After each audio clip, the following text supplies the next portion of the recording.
I have to say, this current series of Hollywood movies about Godzilla feels like the wrong kind of throwback. Taken as a whole, the 2014 reboot, the 2019 Godzilla, King of Monsters, and now Godzilla vs.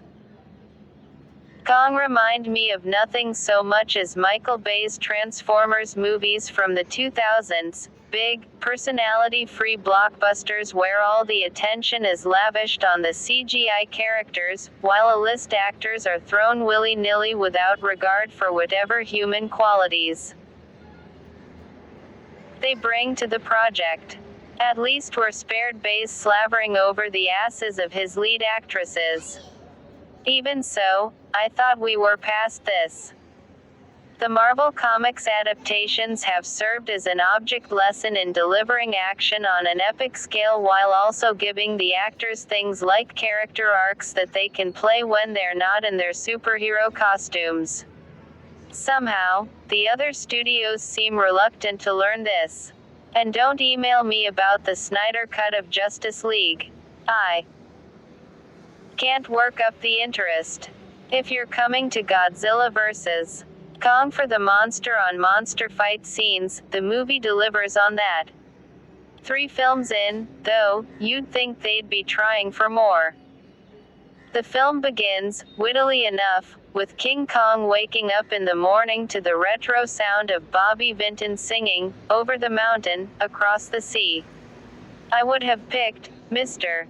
Lonely, myself. It seems like a normal day on Skull Island, only scientists have clapped a biosphere dome over the place to keep the big ape from escaping, and he ain't happy about it. That changes when Godzilla does a heel turn and launches a seemingly unprovoked attack on Pensacola, Florida. A villainous tech CEO, Demián Bichir, approaches Drive. Nathan Lind, Alexander Skarsgård, who shares the billionaire's belief that the Earth is hollow.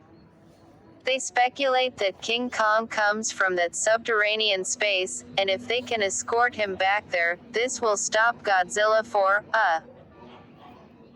some reason. Anyway, Lind convinces Kong's biologist keeper, Rebecca Hall, to go along with this.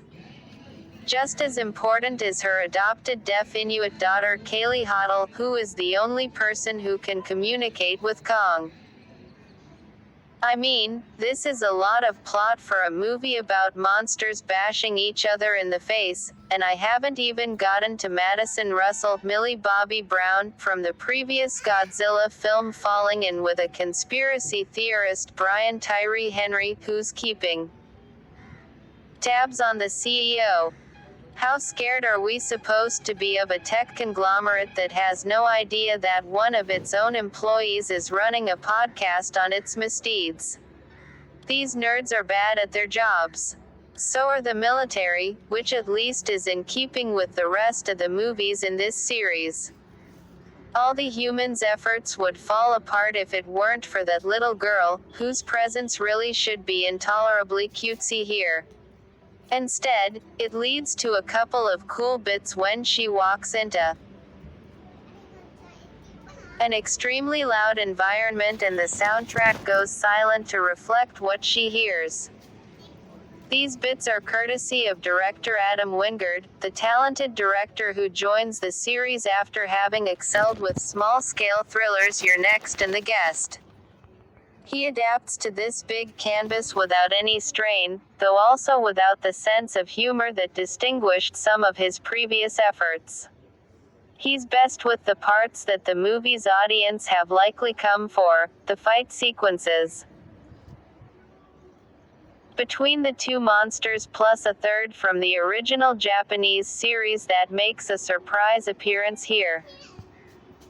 The fight choreography is easy to follow, and we're given a sense of where the combatants are in relation to their surroundings, whether it's Godzilla's attack on Kong as a Navy flotilla is towing him to Antarctica or the climactic smackdown over Hong Kong. Wingard is better than Michael Bay at staging fights between giants. Faint praise, but there it is. Like, share, and subscribe my channel.